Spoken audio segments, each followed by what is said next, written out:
Welcome to Dark Loops and the What If Crew, a podcast for discussing the new Marvel series, What If?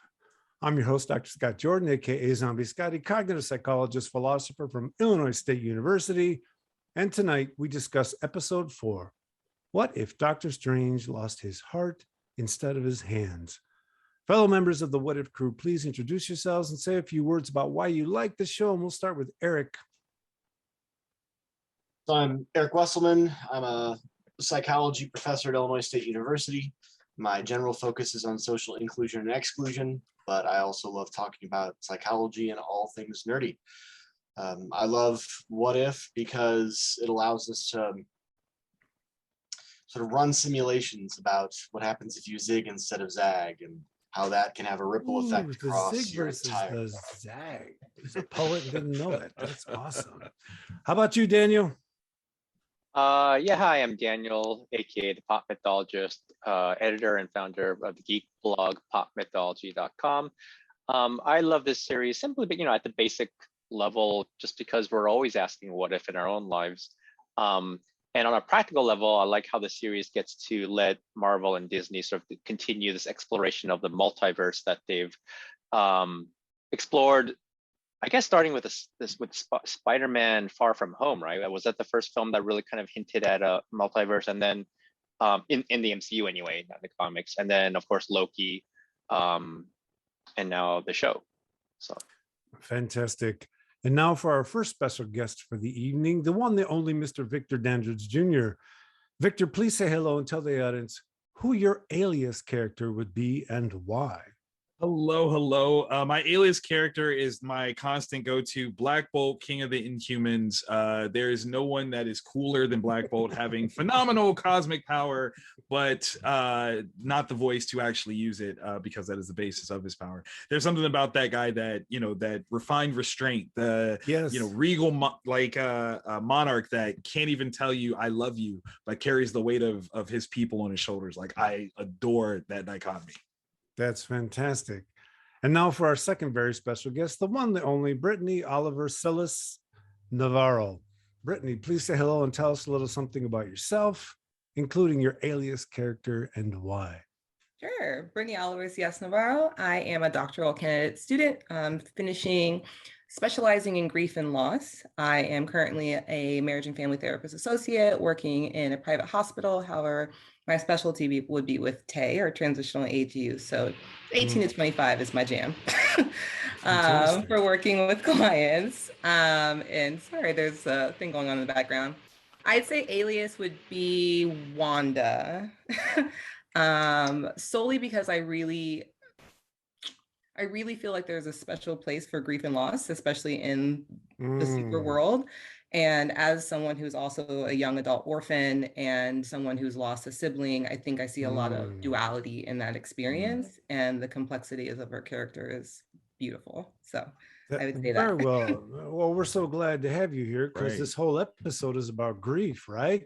Yes. And what we'll do in the face of grief. So here's how What If happens. Actually, we're going to start with the game. In episode 3, Victor persuaded us to start with a game because he was scared that he would reveal himself. I knew that I would. All right. So Daniel is the MC for the game. So Daniel, please, the floor is yours.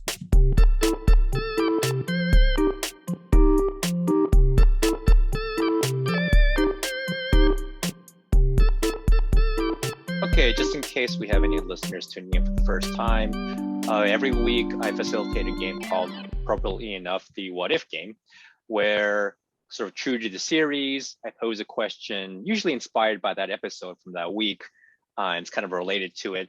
And I ask each of the players, i.e. the guests of that show and the sort of ongoing panelists like Eric and Scott, to send in their answers. And then I read them like anonymously, not revealing who wrote which answer.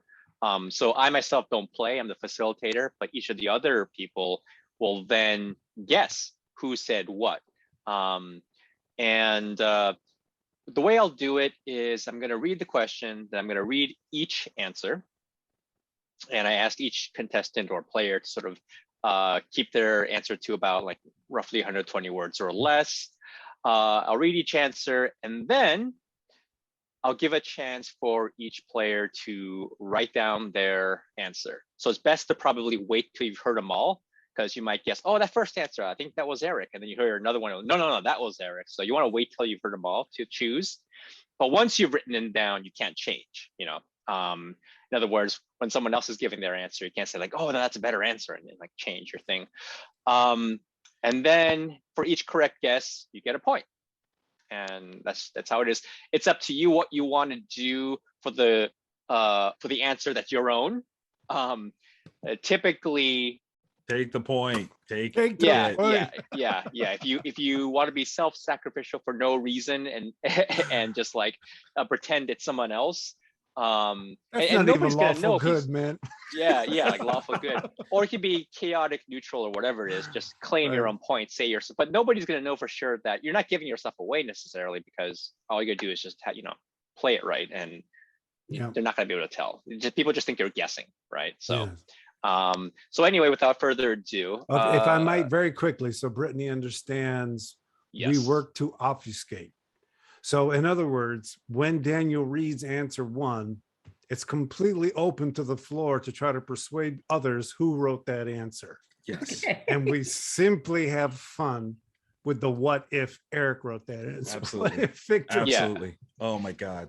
So like if you ever play bluffing games where you try to like Yeah. confuse people intentionally, after each answer that I read, I'll pause briefly if people want to just like bluff or just like mess around, pretend, try to confuse people on purpose, then you'll have the opportunity to do so. So, okay, I'm going to go ahead and share my screen.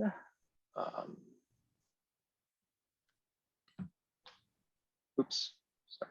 One moment. Scott's the first one. I call it. Yep. There you go. Calling it right there. I'm just feeling it tonight, man. I've been in this Calling mood it. all weekend. Scott's the first one. Started with Okay. I've the gone through multiple versions in the multiverse. All Okay, the different players, options. are you players? Are you able to see the screen? Yes, we are. Yes, sir. Yeah, okay. So gonna move over to the question here. Oops, sorry. All right, this week's question was, what if the eye of Agamotto belonged to you? You as in you, the real you, the real player, the person. And you got split into 2 versions of yourself, just like Doctor Strange did in the episode. What's a specific event from your own past that the well-intended but misguided version of yourself would go back in time and try to change? And I say misguided because just like in the episode, Doctor Strange was well-intended, but ultimately it turns out that that was a misguided course of action. And Or was it? or was it? Dun, Yeah. dun, dun. Well, I mean, it was a universe-ending event. I would say that Yeah, I was know. a But in tad the name of misguided. love, brother. I mean, A tad misguided. The universe needs to go. That's right.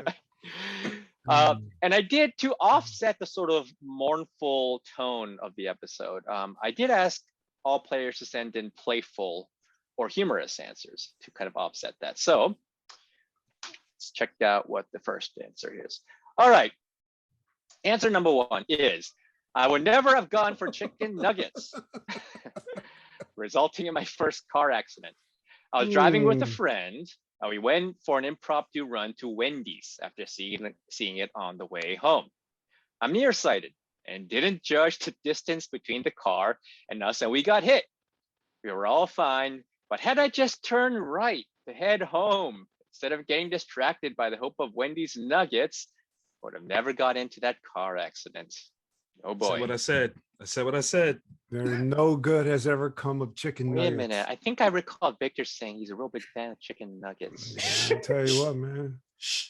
Oh, wait We're a not minute. I talking gotta about stop that. doing that. I'm supposed We're to be not the talking neutral about this. facilitator. We're not I'm talking supposed about to be Daniel, this. Daniel's We're not talking allowed about to me. bluff, man. I'm not supposed to bluff because I already know the answers, and it's exactly. problematic. Now, Yeah, if it said okay, so McDonald's chicken mum's the nuggets, word. I knew it would be Scott. Okay, but the Wendy's thing throws me off a little bit. I tell you No. what. Wendy's is a good one. I mean, it's Midwestern, right? Actually founded in Columbus, Ohio. I don't know why I know that. Oh. That's just weird. Yeah, that's kind of weird.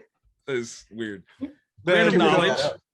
Random knowledge. I didn't make that up. I swear. You can Google it. I Chicken swear. nuggets are the most technological industrial packaging of meat. Facts. Absolute facts. How come chicken nuggets are the only nuggets that really exist? Why not cow nuggets? Right. No one's done Fish beef nuggets. No one's fish nugget sounds wrong. We have fish sticks. We have fish sticks. Catfish nuggets. Fish sticks. Catfish nuggets. Hey, Yeah. Where on earth Everywhere. is that? There you go. All That's right. even a Nexus level event because I've never heard of that before. That's an absolute event. Yeah. All right. Yeah, but the TVA needs to prune that variant. Yeah. Exactly. All right. Moving on to the next answer. So take a note of this one. Yes. And yes, I as the neutral facilitator, I must stop making comments. So I pledge to do that. Well, I paid good you, luck, so good please luck, go ahead and good push luck. them the wrong way, man. No, but I know the answer, so it's problematic for me to like bluff There and you stuff. go. So I There can't you really be go. doing that. Okay. I'm playing poker with Daniel next. Oops. All right. Number 2. If only I had ordered the mild curry instead of the medium curry. They're all about food. I wouldn't have been up That's all hilarious. night feeling like I had a pissed off dragon nesting in my chest. Of course, I probably still would have been up all night binging the Marvel animation archives on Disney Mhm. Plus. All night long. Y'all are making me hungry. I tell you Right? what, that having access to that Marvel, that matters, man. The other night I just sat down and watched Ultron. Man, Nice, what a nice. damn movie. What a Wait, you movie. like Age of Ultron? I love Age of Ultron. Okay, I'm off the Oh, show. we're gonna do now. that I later. can't. Well, I'm not looking at the bigger verse. Hold on, now. Victor, I'm my coming with God. you. I'm Oh coming my with you. God, I can't. Y'all- Yeah. Let's go, y'all Victor. are so judgmental. Yeah. Age of Ultron. That's a no. That's a no. For reals. Oh, I mean, man, you're the we'll talk about phenomenological this. narrative. So maybe there's some, I got plot you. holes, I got but you. We'll damn, talk about it. The voicing of Ultron by David Spader, just top. Just Yeah, that was fun. good. He was Yeah, fun. the voice was He good. was fun. Yeah. fantastic. He was Yeah. fun. But no, this is definitely Brittany. Oops. Though. Yeah, that was definitely Brittany. I'm calling that one. Well, there you go. Calling Victor. It's on the table. Yeah, I'm All just right. saying. I think All right. Scott's too nice to put. She's being like real quiet right now, so that's all I'm like. Yeah, she's that's really trying not to say nothing. So that's definitely Brittany. I got you. Just go. thrown off by your hatred for Age of Ultron.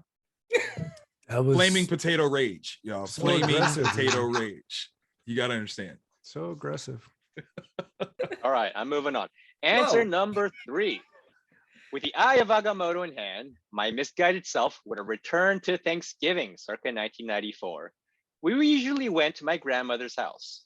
One of my favorite, most anticipated meals was Granny's homemade macaroni and cheese.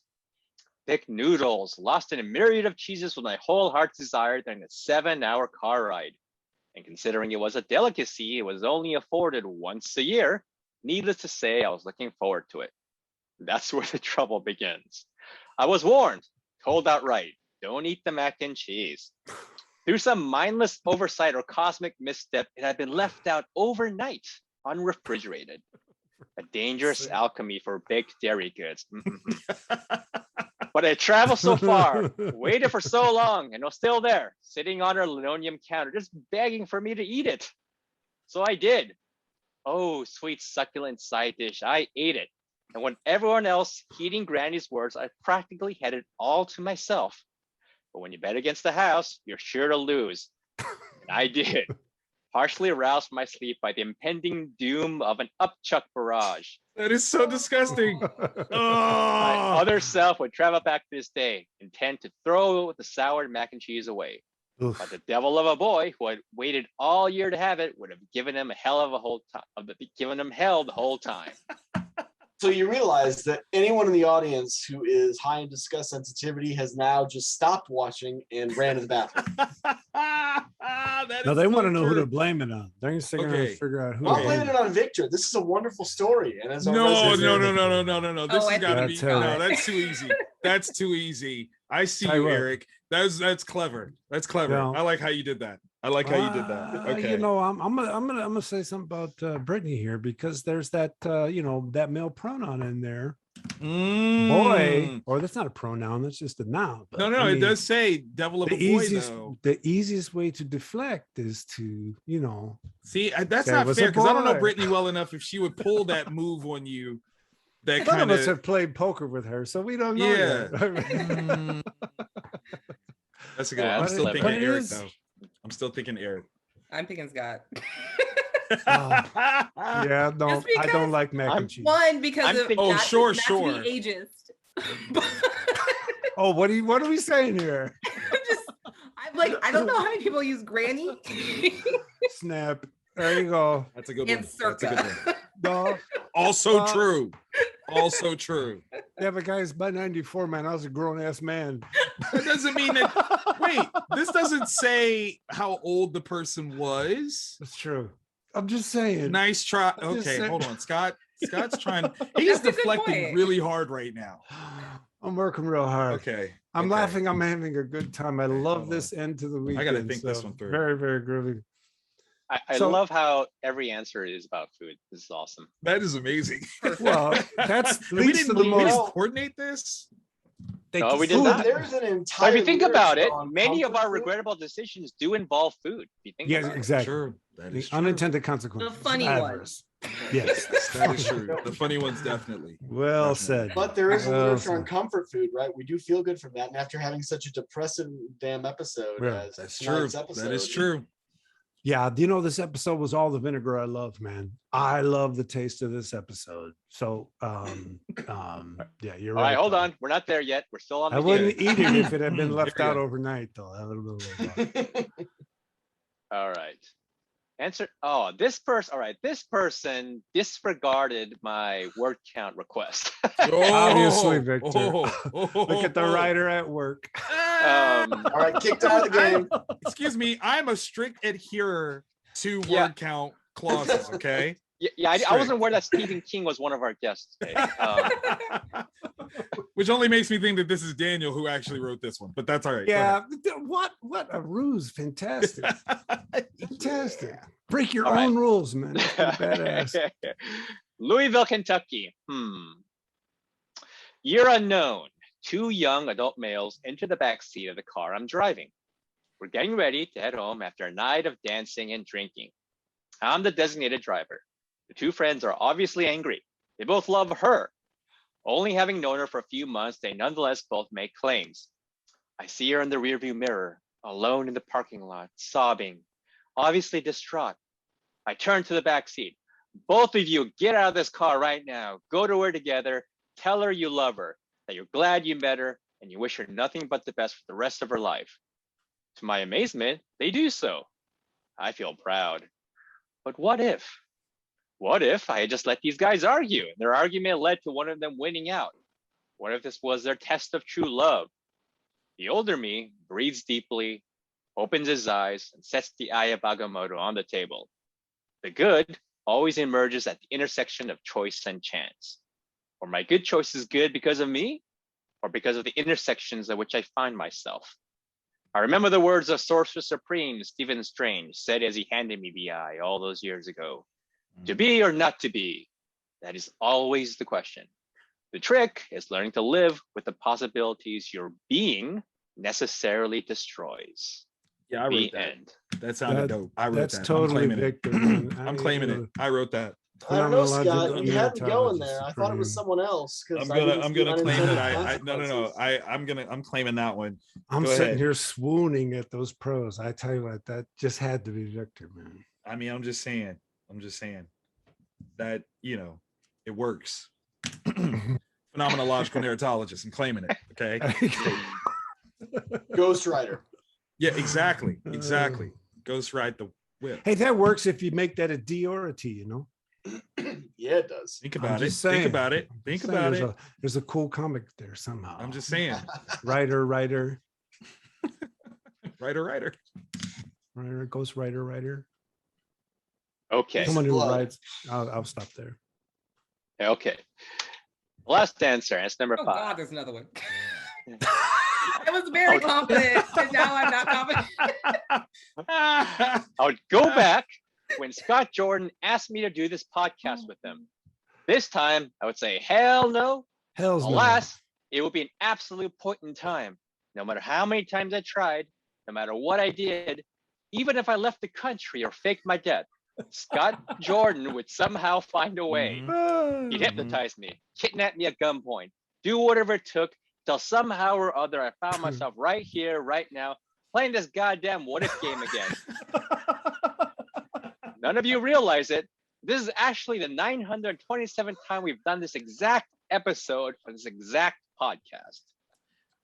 Yep. Oh, Yep. Lord have That mercy. is definitely Brittany. As the newcomer, Yeah. that's the thing that makes the There most you go. sense as the newcomer for her to say such a thing and be Oh, totally fed up, you know. I have Brittany, no because you know what? Because clearances. if you notice, when I showed off my Black Bolt, she didn't look phased as though I've done this before. So right. okay. Ooh, All so I right. have 927 times. All right. I have Brittany down as a possible for 4 of them, which Mhm. means all but mine. So I, Mhm. I got Mhm. Victor, Eric. Yeah. No, this is. Eric. Oh, I got to do a get Daniel this. there too somewhere, huh? Oh Well, yeah, definitely uh, Daniel in there. Yeah, I'm gonna do a quick review, so people can refresh their memories as Yeah. they write down their Mhm. answers. So answer number 1 was chicken nuggets. Answer number 2 was mild curry. I love it. Mhm. Answer number 3 is mac and cheese. Oh damn. Answer number Yep. 4 is designated driver Mm. and novel. Uh, Someone wrote a novel. Answer number 5 is absolute point. And repeating the podcast 927 times. Yep. Brittany. Got it. okay. Oh, All it's right. got Jordan I off. I'll tell you what. No, So I I'm now can't do going to stop that. the I screen can't do share. that. I can't do that. I'm not going to win this week. I'm not even going to tie this week. What we got? So, All right. so for our guest today, Brittany, what I'm going to do is go one by one for each person, clockwise as I see the people displayed on my screen, and then basically just kind of go like number 1, so and so, number 2, so and so, kind of read your answers like that, like read the number and then who you think that person was. Okay, so and actually you are the person at the top of my screen right now. So I will begin with you, Brittany. Would you share with us your answers, please? I have number 1, me. Oh, he's clever. Number Chicken 2, nuggets, okay. 2, Victor. Okay. 3, Scott. Okay. 4, Eric. And then 5, Daniel. Okay. All righty. Very good. Now hold on while I open the Eye of Agamotto and change it. Change the mess now. This may have already happened, like who knows how many times. I mean, Well, it's 927. going to be redone Yes. until I win. Yeah, man. yeah. That's- all right. Next on my screen, going clockwise, is Scott. Please share with us your answers. I have 1 Daniel, 2 Brittany, 3 Victor, 4 Scott, 5 Eric. Okay. Mm. All right. Next, Victor. Dang it.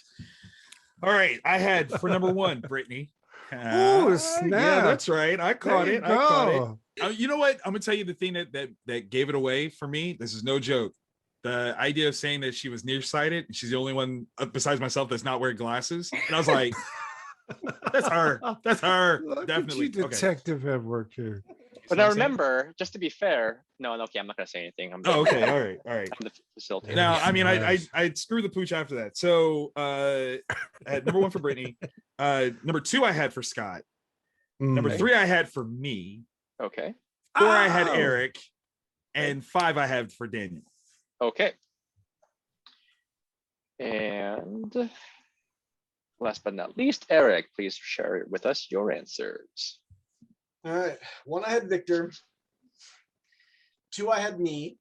Ah, Dang it. I'm curious why y'all think I was number 4. We got to go back to that answer. 3 is Brittany. 4 is Scott, and 5 is Daniel. Okay. Mm. So what I'm going to do that I didn't do last time actually is go through each answer and reveal whose it actually is before I announce who the winner is. Dun. Yeah, so Dun, dun, dun, dun. all right. So chicken nuggets is indeed Brittany. Awesome answer. Well done. So Victor, you were correct, I guess, about the whole nearsighted thing. Only picked Although I mean, ahead. that could have been a way to obfuscate and confuse, like. Also true. Also true. Yeah. It's just out of sheer laziness that I don't buy glasses. So Brittany was contacts, out. though, Being right? responsible. There you go. So Brittany was outed by one person. There's another score here. How many people did you fool, right? So Brittany, what I'm fooled curious all of us about but one. personally is if you're nearsighted, what took you so long to get into an accident? Like, why did it take a trip to Wendy's to get into an accident? I feel like I don't know. I don't know. Very that's the dangerous when I situation. drive. I'm sorry. It everyone in is San Diego. dangerous. Yeah. There you go. I apologize for throwing out the Wendy's trivia that made anyone think that was me. I'm sorry. Yeah, that was me. I'm jerk. sorry, Eric. Sorry. All right. Mild curry was Eric. Dang it. Good job. All Good job. right. I totally thought that was Scott. Those Totally. two food things in a row just kind of did it to me. I didn't have either one of you for either one of those. Too funny. I was Too pretty funny. lame on that tonight. All right. Mac and cheese Good job. is Victor. Ugh. Eric, I hate thought this you said me, right? Because Eric. So did No, I. I changed did. it. I'm sorry. I'm sorry. You got Eric. I'm You sorry. picked him right after 3. No, I didn't. Oh, He you said did? it, but I thought he Ah. did it. Okay. No. All right. All this bull about word count and rules and stuff. But you did say 94, right? Yeah. Yeah. And I Circa know you and I are 94. about the same age. So. Yeah. Yeah. Yeah. No, no. And I- Granny, I'm one of the youngest of the grandkids, so I didn't Dude. get to name her Granny. Dude. That was a name already established before I came around. So you know how I got you, man. First of all, you exceeded the word count. Dang it. Two, your elegant prose. 3, Wow. 7-hour drive, brother. Okay. That could be 'cause from That could be Kentucky-ish. Eric doesn't live 7 hours from his in-laws. I don't think Daniel does, his family. I'm just saying, I don't know grandmother's Brittany. house, like as a child, 94-ish. I don't know. No. Anyway. It's just a hunch. It's a good I job. didn't It's a know good it. job. Just a It's a hunch. good job. It's a good That's job. so good. All right. Number 4, speaking of exceeding the word count, Oh, Scott. yeah, absolutely. Yeah. No, I what if the what if game. Good You know, job. I Yeah. said, Good what job. if I could write forever? So Yeah, so this was Scott. and just so you all know, that's a real event. I told those 2 young men to get out of the car and go tell her they love her and thank you Nice. and tell her to have a good life because they were just being the worst boys. The worst boys. Of course they were. Of course they were. So what happened? I mean, did either of them end up with her or what? No. When Scott I- left. He doesn't know. Exactly. When I look, guys, when Steven gave me the eye, man, I started reorganizing my thinking about all these things I thought I had done in my life that were good. Nice. Recognizing that the good does not exist in me. It always exists at an intersection of choice and chance. And not maybe gonna those things lie. things I That thought was were the good, phrase that maybe gave weren't. it away, Scott. It I was know, brother. me. Like Eric, you're always talking about the intersectionality and things, and I was like, that's definitely Eric. Yeah. Not me. No, intersection of choice and chance is a big thing I talk about right now. Good Yeah, job. if I were a player and not the facilitator, that would have totally given it away for me too. The whole choice and Nice. circumstance thing. Nice. I just And got being- him. The word being, that would have given it away too. The Your only thing being. short, the only thing missing was ontology, right? I mean, Yeah. Or your signature. there you go. Yeah. Or No, I was in a unintended mood this weekend, consequences. guys. You know, you get in those moods, right? Those dare I say, poetic, nostalgic moods, and that's what this question did. And obviously, since I've said everyone else's name, this one was me. Damn. Good job. So, Good job. so yeah, well done. I put Eric thought- for that. Yeah, I thought it'd be funny because putting Scott Jordan's name in there might confuse people as like, is that a tactic that Scott would do to try to deflect, like put his own name in his own answer? Yeah. Yeah, but he didn't use the word ontology or intersections that's of true. choice. I and didn't say chance or being, all that high in being that like hole. choice and circumstance. Yeah. Scott And Jordan it's too does short. refer It's to also too himself in short. Third person occasionally. Scott Jordan always talks Yeah. about Scott Jordan like that. And it was in the word count, which is just kind of not what I do. So, Yeah. So who won, man? I think we Oh, got I'm a sorry. tie. Yeah. Damn. Come on, ladies Daniel. and This is all gentlemen, about the winning, man. Yes, ladies and gentlemen, we have a tie between Victor and Eric. Hey, my man. My man. So Victor tied last week with Scott, I Did, believe. did. Wait. Victor What is scored they tie at? 3? 3. Yep. 3. Yes, You they scored guys are at- they good, tied man. at You 3. nailed it this week. Yeah, good for you guys.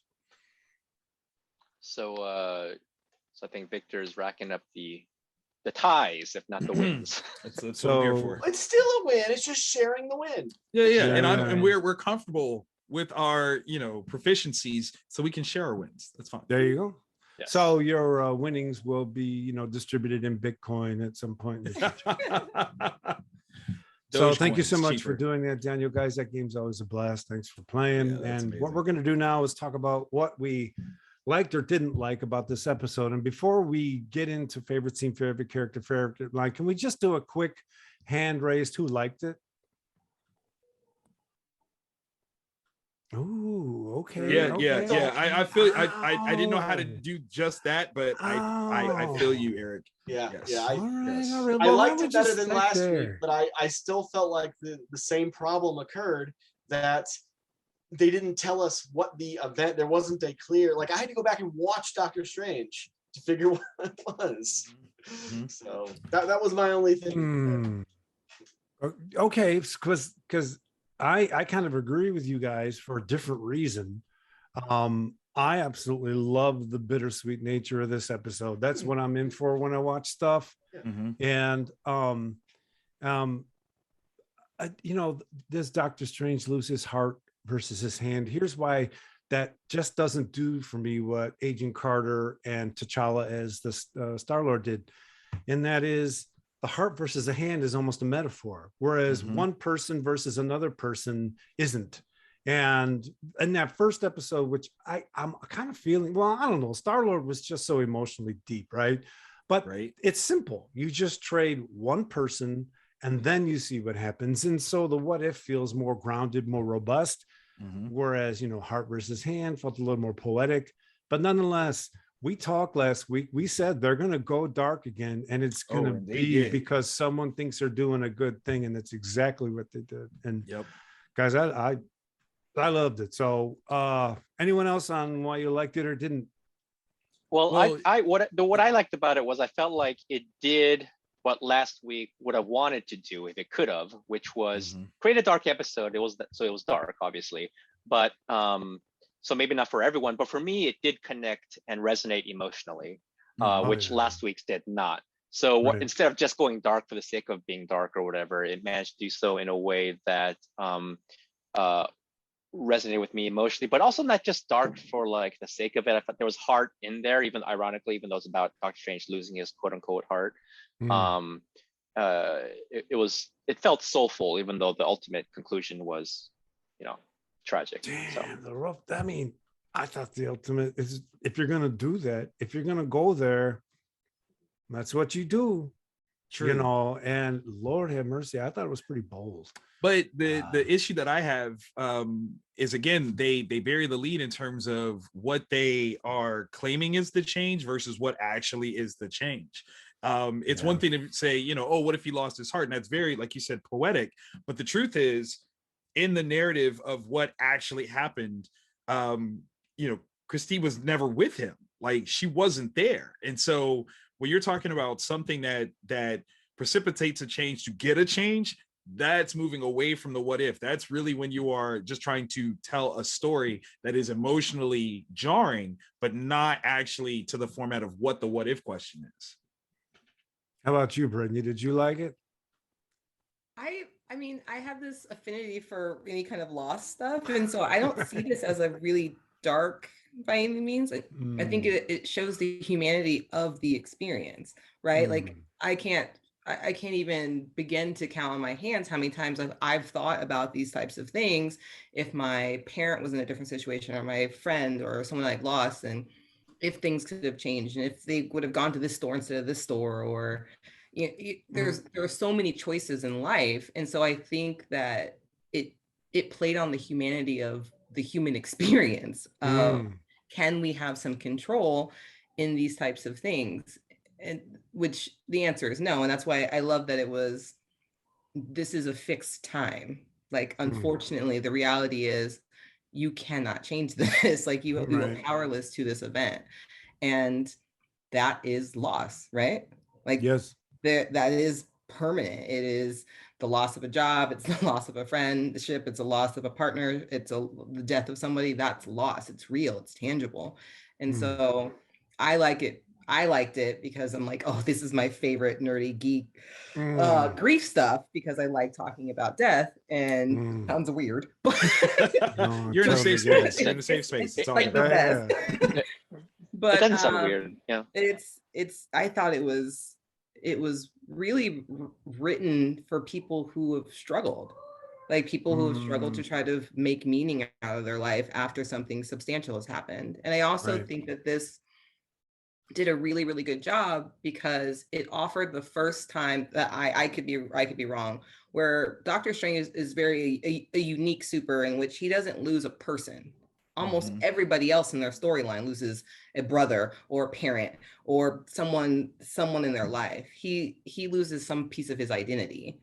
And this feels more, I don't know, connected to the typical timeline of loss for a character, right? Because we know Batman's losses and Wanda's losses, and loss is such a fundamental piece of character development, and he didn't really have it in the same way.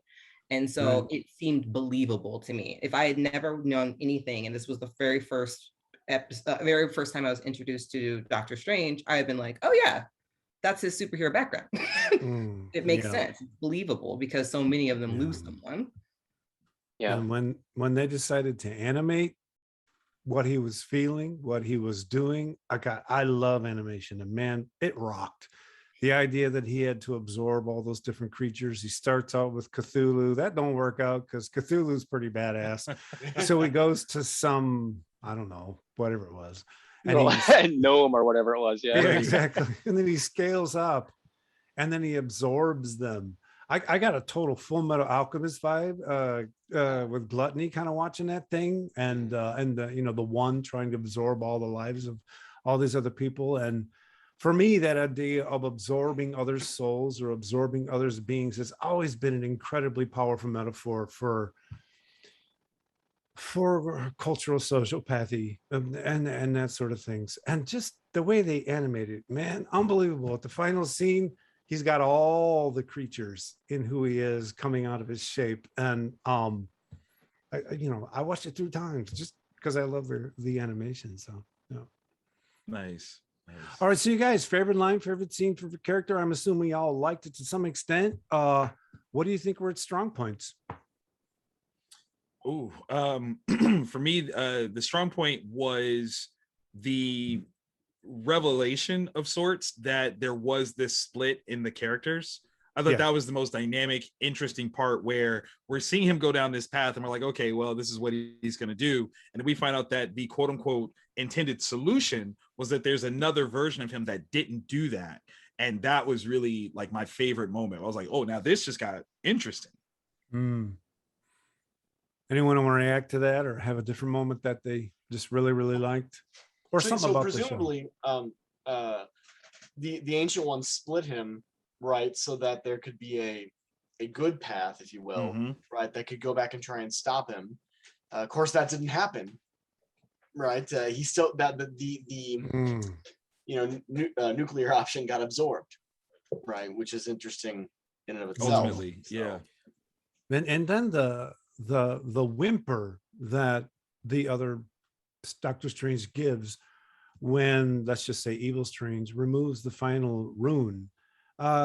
It's not just the world's lost, it's this is me and I lost. I couldn't even control myself.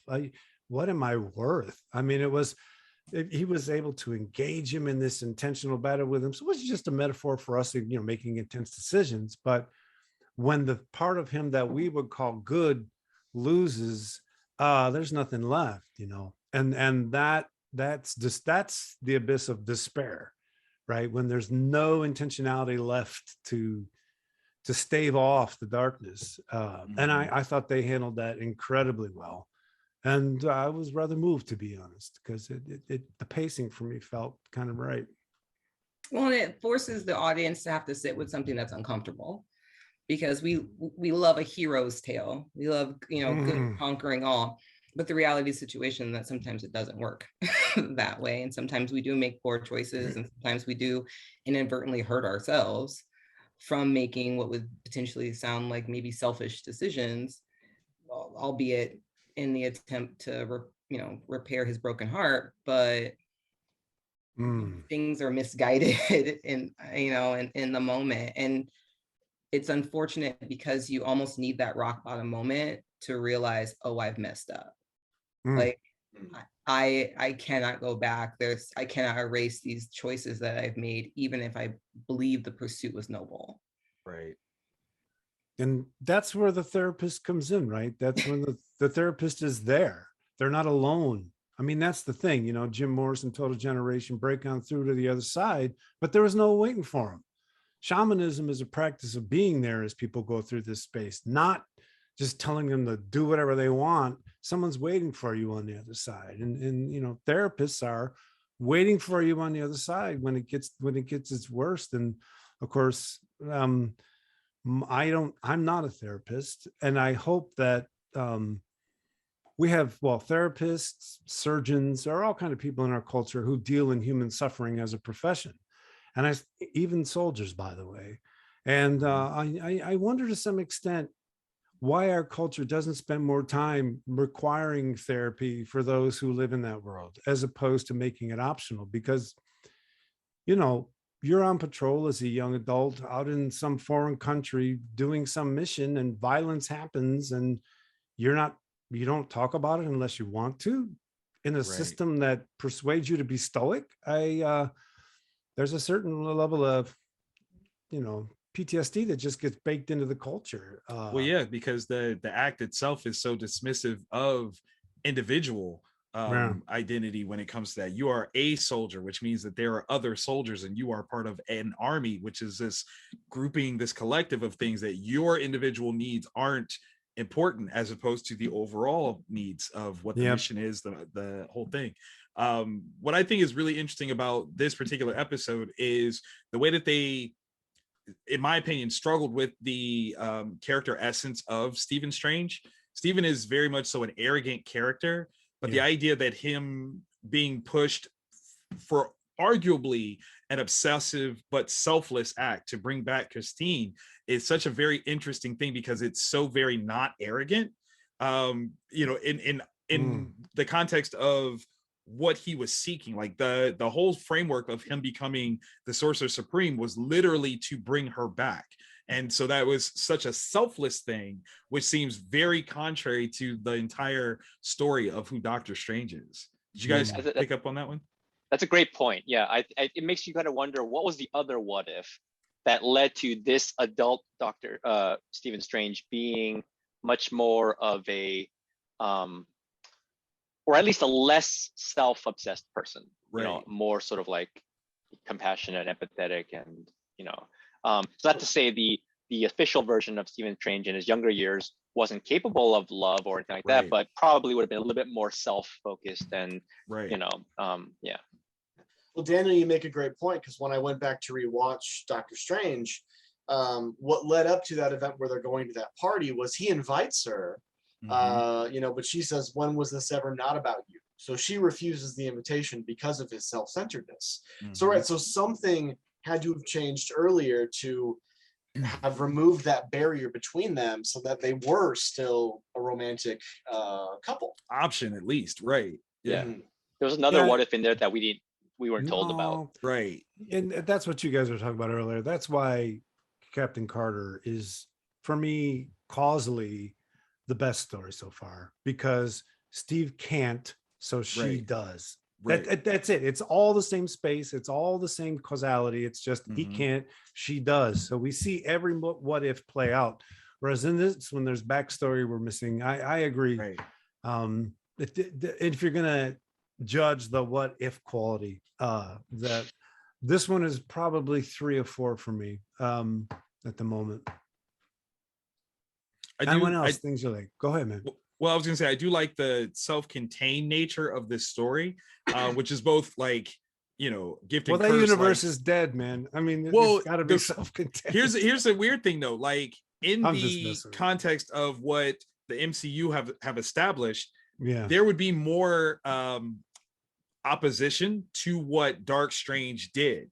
So like, where are all the other wizards? Where are all the other, practitioners? Where's Wong, who seemingly is not aware that he has gone down this path for centuries at this point, and none of them have intervened? Like, none of them at all. That's kind of a crazy thing. So I do appreciate the idea that as a focus point to tell this story, they kind of had to ignore a lot and say, well, this is the story that we're trying to tell.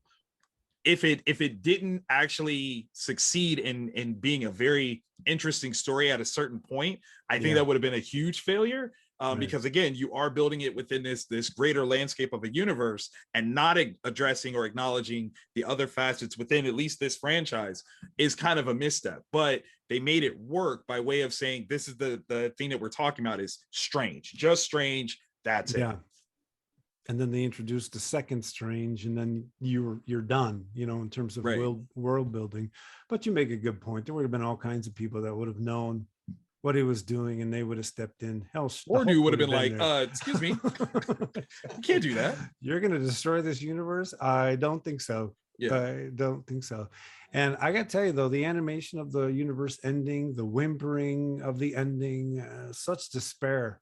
I thought it was masterful. I mean, like you said, I bought in at a certain point emotionally and just went with it because I think they executed all that fantastically. But yeah, they had to do a couple gear changes to get there.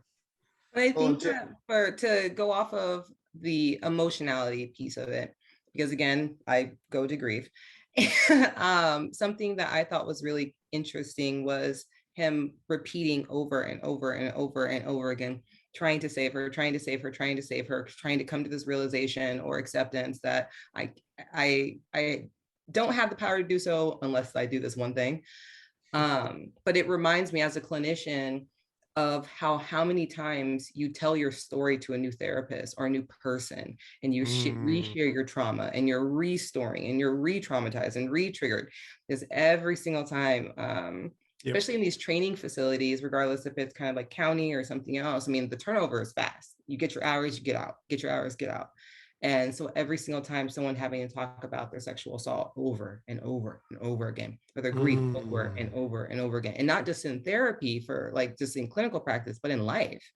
How many times I've had to share about how terrible my divorce was? How many times I've had to share about how, hard it is to lose a pet or something else, or my status, or, my disability, like the experience of being re-traumatized over and over and over again. I think that allowed for it to have a very like psychological conversation as opposed to just watching kind of a super show. I thought that was really, really interesting because we do this in everyday life. I mean, this is why, going back to your, conversation of like, why don't we teach these things? Like, a lot of people don't have emotional intelligence. A lot of us struggle to be able to open up and to articulate our hurts and our pains. And some of it is because it's too hard to do it over again. Like, how terrible would it be to feel so powerless, and that everything that you try, everything, even when you don't try, she still dies. And it would be heartbreaking to go through that every single day, every single moment. And so the point in which it's like, well, let's go get a cup of tea, and he puts, he's like, okay, I'm not going to do this, and walks away. I'm at least trying to grow from my pain. I'm trying to put it down and trying to at least rebuild my life, as opposed to sitting in that story over and over and over and over again. And that's like what I tell my clients is, recovery does not mean recovered. It's continuing to work through your stuff. And I thought that moment of I'm going to get tea was the first point of recovery, as opposed to I am saturated in this sadness and in this hurt. And what I like about that is it's not I'm going to get better. It's I'm going to do a simple act that's not that. I'm going to do a simple act that's not that has a high probability of succeeding. And I'm just going to continue to do these simple acts that aren't that, so I can eventually get there. Your comment about telling your story over and over, it wasn't so much in this show, but I have to imagine as a clinician, as a client, it's not just that you have to tell the story again, but you have to tell it to someone you don't know again. So there's always the anxiety of how are they going to accept it? And that's part of how you experience it. That's another level of anxiety.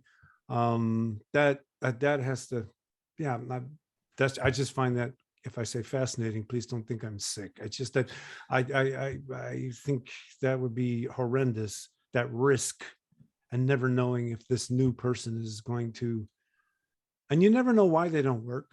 You never know why it doesn't work with a therapist. Sometimes you do, but sometimes it's, I just need someone else. Yeah. Was And there who's gonna hold it? Who's gonna really Right. handle it with care, right? Exactly. Like I hope if anyone's listening is either seeking therapy or with a therapist that they do not get along with, the therapeutic relationship is the most important thing. Fire them. Exactly. Walk away. Move on. You need to be with somebody who knows what they're doing and is actually supporting you. And so not everybody can hold your pain or your No. experience. And so please find someone who's right for you. Well, and Brittany and Scott, the points you're making, I think, are fascinating in that when you retell your story, right, to someone new, whether it be a therapist or you know, a new person that you meet, a friend, family member, right, you are making yourself vulnerable to their reactions. Yep. Because they can either give you person-centered empathic social support, or they can give you cold comfort, right? The botched social support where they're trying to help but they mishandle it, they, you know, minimize it or whatever. And then that adds to the trauma, right? And so in the context of therapy, right, especially if someone has had to work up to go to a therapist, right, and then to have that last vestige, if you will, to also, you know, drop the cold comfort, just really has to be very, very difficult. So this plays out in parenting as well, you know, because if you're going to coach your kids on deep relationships, you've the way people tend to get into deep relationships is by exposing vulnerabilities. And the idea is we're both going into this weak space together, and maximum vulnerability gives us maximum exclusivity. We don't go into those highly vulnerable spaces with everyone. And, you know, training your kids that it's a management issue. Yes, we love being understood, and understand that you're making yourself vulnerable when you tell someone else your secrets. Mm-hmm. And in this day and age, to be 10 with a phone, to tell someone my secrets, Lord have mercy. I'm barely, I mean, It's crazy. It's crazy. any email I sent out as a chair of a department looks like a telegram written by a robot. You know, it's just the facts, man. Bam, bam, bam, done and out, because everything you say can and will be used against you in a court of public opinion. So managing vulnerability, man. Was there a moment in the recurrence of Christine's death that you thought personally that you would have stopped at? I gotta be honest. Sorry. No, go ahead, brother. That what I loved about this episode was, you know, going back to earlier, the point that Brittany made about the humanity of Strange here, that, you know, I could completely identify with Strange in that, not just knowing what it's like to have significant losses, but to put yourself in a simulation space where, what if you had the power to hypothetically change it, right? I mean, it's the monkey's paw, it's Pet Cemetery, right? Even if you know at some level, it certainly as an audience member, that this is going to go poorly. You know, when Dr. Strange at the end was like, you know, I didn't mean for this to happen. I felt for him, because if I were in that position, if I had the monkey's paw or whatever, would I still do it? Right. I mean, WandaVision dealing with it as well, right? That she has the power to continue on. Scott, earlier you mentioned Full Metal Alchemist. It also reminded me of the homunculi, the dwarf in the flask, right? At the end when he says, "What should I have done?" Right. I mean, you know, so that was for me the moment where I'm like, no, Strange, I get you. Yeah. So. Brittany, did you want to answer Victor's question? Yeah, I think that I would have kept going until, one, I felt like I've exhausted all possibilities, and two, until I found out truly that this is an absolute point. Like I think that I would have gone through a million possibilities, because I'm not even thinking about the hurt that happens when you're re-experiencing it it's the shame after of knowing I could have tried one thing that might have worked. Right. And could I live with myself for the rest Yep. of my life thinking, oh my God, if I just wouldn't have gotten in the car at all, then maybe that would have been the solution. Or, what if we would have done this? Or unless I knew statistically, like there is no other outcome, I think that I would have tried to, I would have been in that space for a long time. But it also depends on how close you are to the loss. In my perspective, if you are a week out from the death, I might have been in there for centuries. If I'm a year out from the death, then maybe I can kind of logic it away a little bit and I would have submitted to the idea that this is non-changeable sooner. But if it was right after, oh my gosh, the acute grief experience, no, I would have done everything possible. The line for me was when they were at the event and she suddenly has a heart attack and dies. And the reason why that's the line for me is because it's the combination of both of his worlds, the actual medical world, as well as this like sorcerer world, clashing and saying, you can't get beyond this. She was going to die, period. And there's no point to check anything further, because even on a medical basis, like you fixed everything on the mystical side, and then all of a sudden medically it happened, period. There's nothing you could do about it. That's like, it was, once that happened, I was like, he is now obsessed, because everything logically should coalesce into a state where he goes, you're absolutely right, I can't get beyond this. Like this, I can't change this, because there's no way that he could have predicted or known that she was going to have a heart attack or whatever actually happens, even if it was just an aneurysm. But like, there's something medically where he should have been like, that's the line.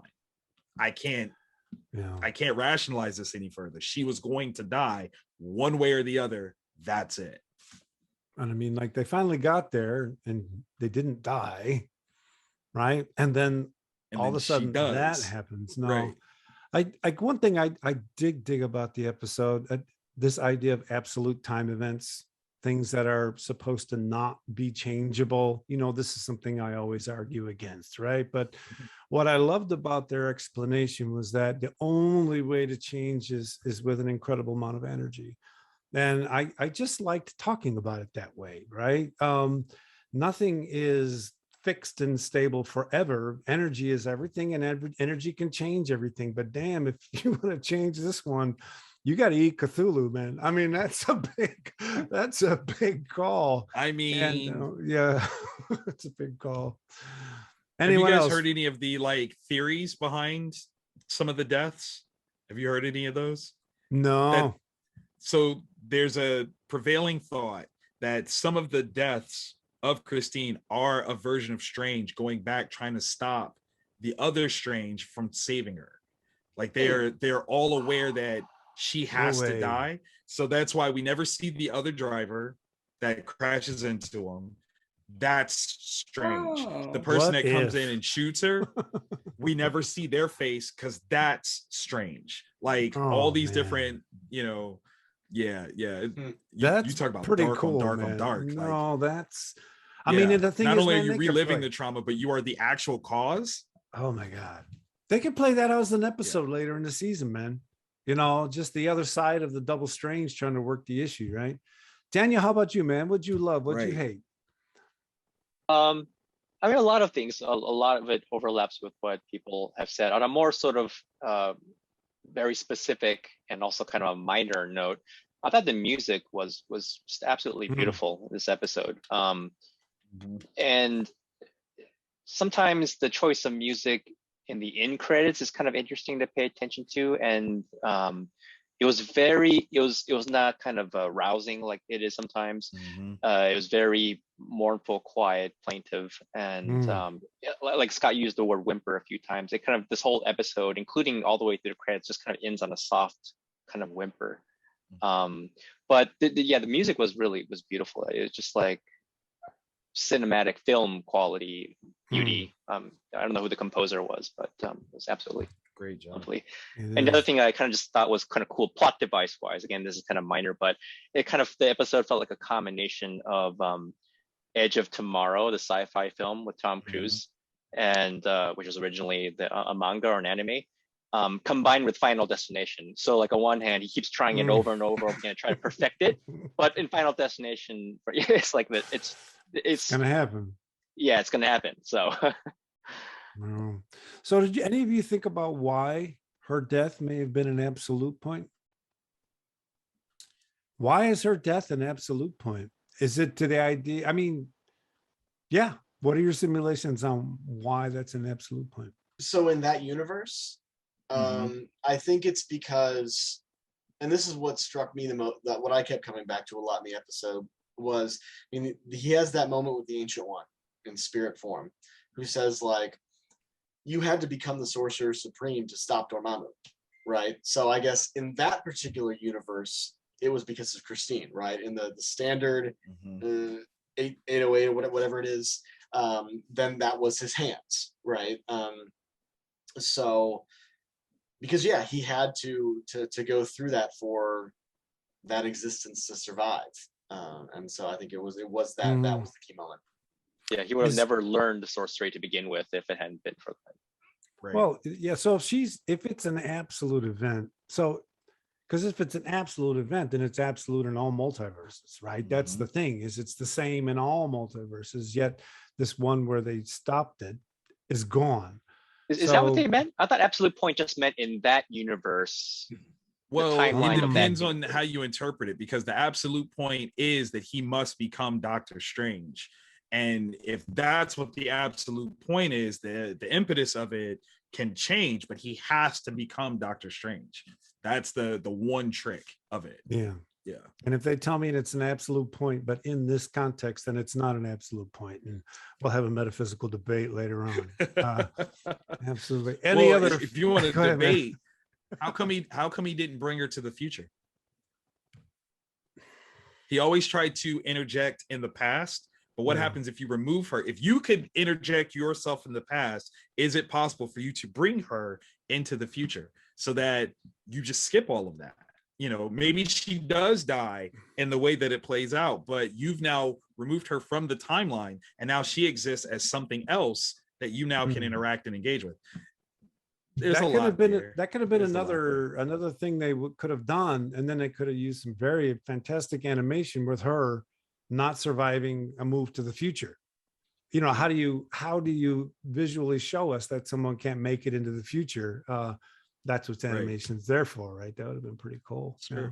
Well, Victor, like, you know, they didn't hire you this time, man. You know, maybe next time. I mean, listen, I'm not saying that that's their problem, but you're saying that. You're saying that. I mean, if that's the conclusion that you come to, I'm not going to argue with you. Exactly. I do think that the greatest thing about what they did was the visualization that the ending of this universe, as with all universes, the energy has to go somewhere, and what it becomes seemingly is an infinity stone. I thought that was an amazing moment when the crystallization of reality and it stops with him inside. And I'm like, well, that's a gem. And no one has really talked about the fact that it's in this crystallized gem form. And I'm like, it is now an infinity stone as a remnant of the universe prior. This is what that's what it's going to be now.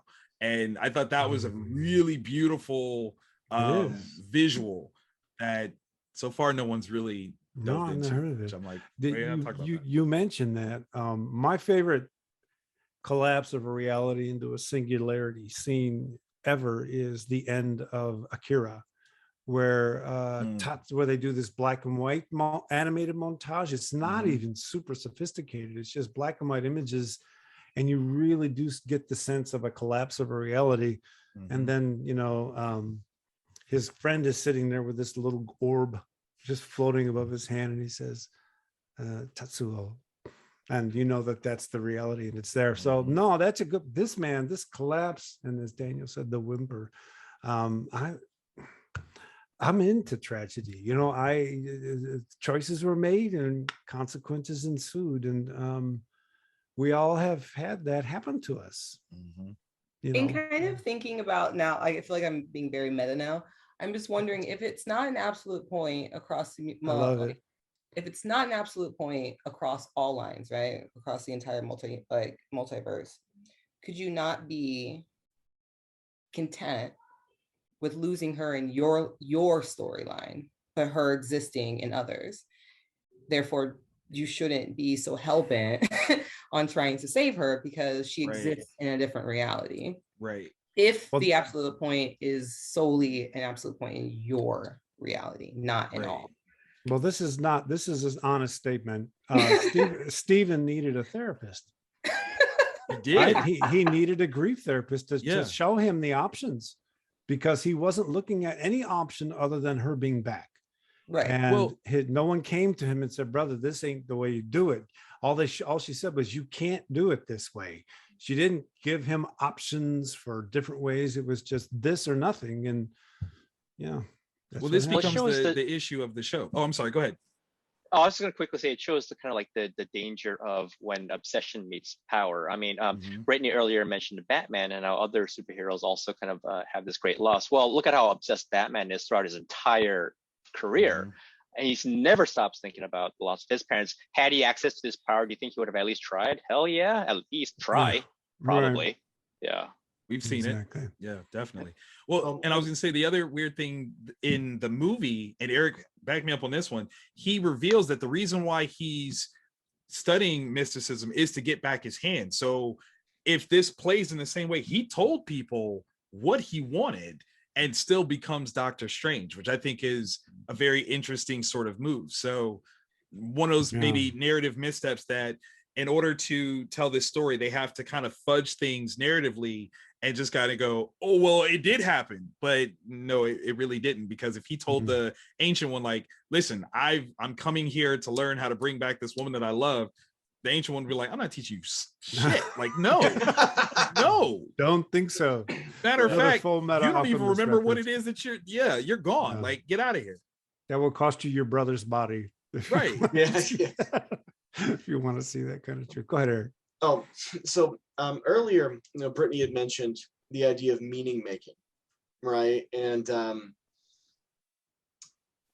when the Ancient One talks about, sort of this event has to happen for you to become the Sorcerer Supreme and defeat Dr. Strange or defeat Dormammu, I was thinking about how research on nostalgia, for example, memory and identity, generally focuses on positive events. So we become nostalgic to sort of find that self-affirmation, identity affirmation, and coherence.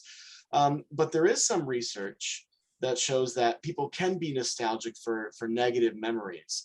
But when that happens, it's always in the service of writing the story so that I had to go through this trial, this trauma, to become who I am now from what I've learned from it, essentially making meaning.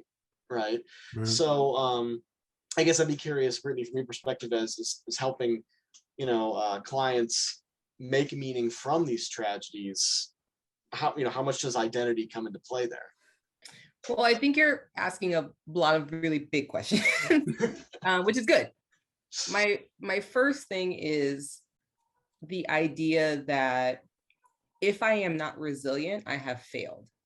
I think that is extraordinarily problematic. For example, my brother died when I was 10. My father died when I was 15. My mom died when I was 21.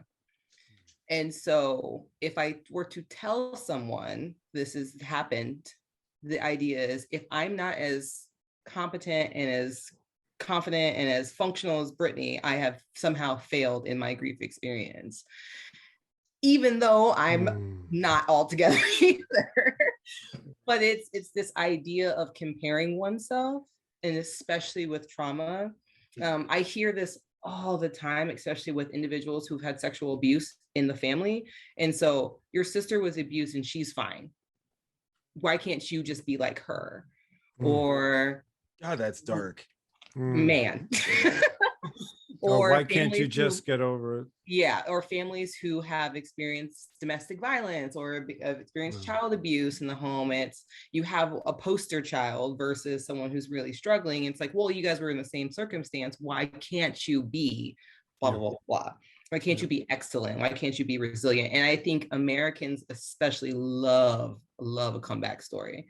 We love this pull yourself up from your bootstraps. You've gone through so much. You were the one that succeeded despite all the odds. Like, we like that story and we're comfortable with that story. We're not comfortable with the fact that people struggle and consistently struggle and had a hard life. And how dare you be the victim, and how dare you not be resilient? What I talk to a lot of my people with grief, it's how many days off do you get for bereavement? Right. You could have the most significant loss in your entire life. You get 3 You better days. get it together on day 4.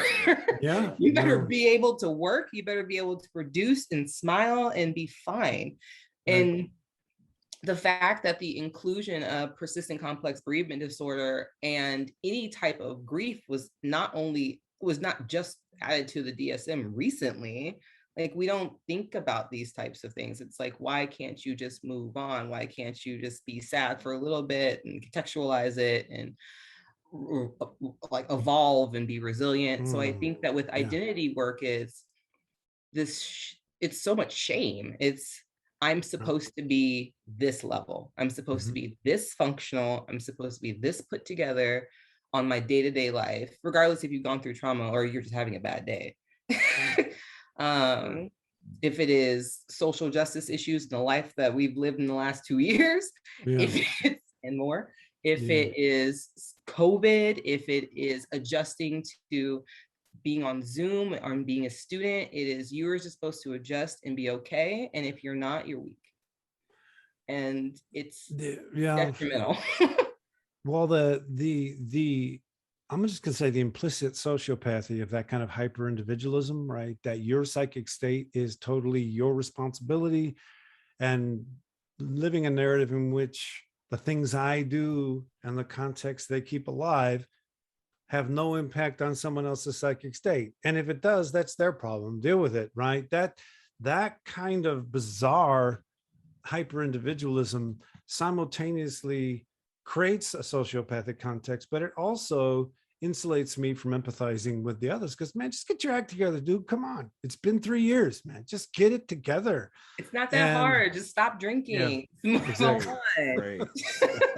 Just make better choices. No, exactly. It allows a certain, I'll just say, sociopathic system to sustain itself because everybody's hiding alone in their suffering. And I do sense in the last couple of years a side of a destigmatization of therapy. It's coming around, and but I'm not in the field, so I really can't speak to it. Well, there is a line, and I do think that there is a line between compassion and negligence, in the sense of, I can be compassionate towards your experience, but I can also make sure that I hold you accountable when you need to be accountable.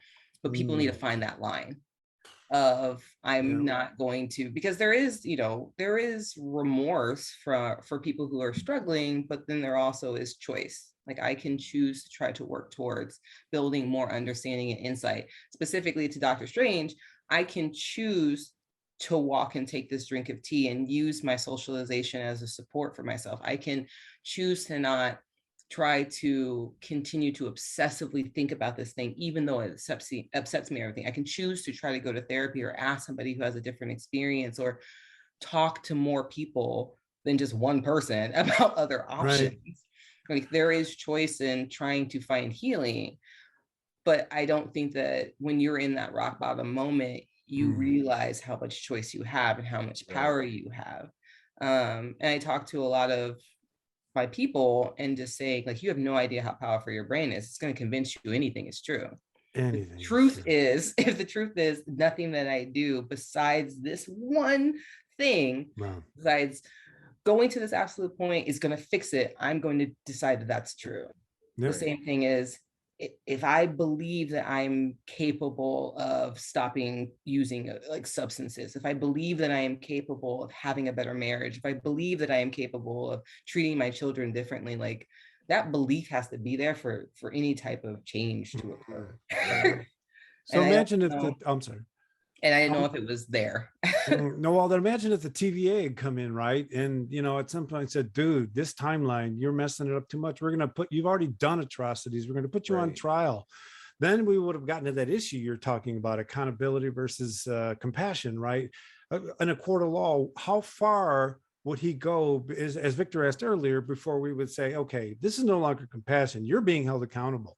And I love examining that threshold, because when we do it, we tend to act, at least in Western culture, like it's an absolute threshold, right? Like it's something clear outside of our lived lives, where what I love about our legal system, when it's functioning in a way I respect, is that those 12 people have to mix their thresholds, and they have to decide culpable or, accountable or compassion. And those 12 people get, all the data they can from, when those lawyers make the case, they're bringing in cultural influence, neural influence, contextual, all of it's being brought to bear. And those 12 people got to struggle with this what if, right? And try to persuade each other yes or no. But I just love the fact that system is an admission that we really can't do better, right? That we're stuck being human. We're stuck examining thresholds of accountability versus compassion. And I have a healthy respect that we discovered that. I don't always respect how it works, but I do have a healthy respect for the fact that we discovered it and try to practice it. That was not supposed to be interesting that when it comes to accountability, no, yeah, because it just kind of trailed. Was it not supposed to be? I'm sorry. Oh, I was saying it was not supposed to be a non-starter. Oh, no, that when it comes to accountability, that we solely focus on Stephen in this regard, as opposed to the ancient one. I hold her at a higher level of accountability than I do him, because she is absent from this dark feeling. She does not have the obsessive drive that he does. But the other thing that she does have that should counteract this is an Infinity Stone, specifically the Time Stone, because at the point where he goes back, he is not Doctor Strange yet. She has it, and she still allows this exploration. In fact, she instigates this exploration by splitting them up and suggesting that, okay, you're gonna go and be half a person, but there's this other version of you that's still half a person, which if she had kept them whole, would he have taken less? Would he have done less to the universe? Or did he overcompensate because she had halved him to begin with? She is far more culpable in this situation than I think most people want to point to. It's easy to point at the person that's suffering, obviously, as opposed to the person that is almost, enabling something about his suffering. Like vastly enabling his suffering. Well, for her too, why intervene at all? Right. Like, just if you just didn't show up, he just would have had to learn the hard way that this never would have worked. Right. Yeah. As opposed to 10 years from that day, or 3 minutes from that time, or at all. Like like you were saying, your accountability is a huge factor in the motivation to drive change. It's like, oh, now I have all this new insight into how I can change my life. Thanks, lady. Right. Giving me this new interesting way to try to fix things, even though I can't fix them. I love it. He wouldn't have known. Right. Well, Victor, I think that ends up being a writing flaw, because that culture that culture would not have allowed him to have that kind of power unsupervised. Right. He would have had what I'll call a shaman. He would have had an expert there, not just saying, hey, don't do that, perhaps. Right. And he wouldn't have been allowed to. Right. I'm going to stop in you that way from this. Yeah, exactly. Absolutely true. I'm sorry. As a writer, there are things that I can accept, that it's a good experience, that it's a fun time. Like literally one of my favorite movies is Superman 4: Quest for Peace. It's a terrible movie, but it's a favorite. So I can separate the narrative quality of it and just kind of say, like, this series, this is the second week in a row that I think that the narrative was put aside for the spectacle of what they were trying to get across. It's not the best thing, but sometimes it does work. Sometimes it doesn't. And this is one of those times where it's so hard though with any time travel thing, because all the inherent paradoxes. It's just the moment you lay a finger on it, it's just No, we've been beaten up on time travel quite a bit in a bunch of podcasts and panels recently, because it's kind of a waste of time. Because 99 and 9/10% of what we do is unintended consequence anyway. So, change one thing, you change everything. So Listen, I you're got a right. book I want y'all to read. When y'all get your rewards for the Never Too Late series that I did from the Trouble with Love. Time travel. I think I might have done it right. So I can't wait for you guys to righty. So we're gonna really hold get you into to that, it. man. Big Yes, claims being made yes, here. yes. We'll get the Go. What If crew back together and see if Victor can handle time travel appropriately, or at least to our standards. Yes. So that about wraps it up for tonight's episode. Thanks so much for tuning in. What If crew members, please tell the audience where they can find you on social media, and we shall start with Brittany. Hi, you can find me on Instagram at BeTherapeutic. Fantastic. How about you, Daniel? Popmythology.com for the blog, and on social media at popmythology on Twitter and Facebook. Fantastic. How about you, Eric? You can find me at the Department of Psychology at Illinois State University's webpage. You can also find me on Twitter at Eric Wesselmann, and you can find my film blog if you Google film culture normal theater. Fantastic. And how about you, Victor? You can find me at Vantage In-House on all forms of social media. Definitely check out my books, vantageinhouse.com. Every week, you can also find me on the Black, White, Red All Over video podcast on YouTube. If you go to comictown.tv, where we're reviewing new comics all the time. You can also check me out at You Create Comics. That's the letter U, CRE, the number 8 comics.com, which is my imprint to help you make your own comics from start to finish, particularly with an emphasis on education. Fantastic. I've actually watched Black, White, and Red All Over a couple times, and it inspired me to read Who's Killing All the Children. Yes, So yes. Something's Killing Children is a great book. So definitely. Yeah, it really is. Exactly. You can find me on Twitter at dark_loops. You can find all episodes of the What If crew at the Dark Loops Productions channel on YouTube. If you'd like to leave feedback about this podcast, please leave it below on this page or send a message to darkloopsproductions@gmail.com.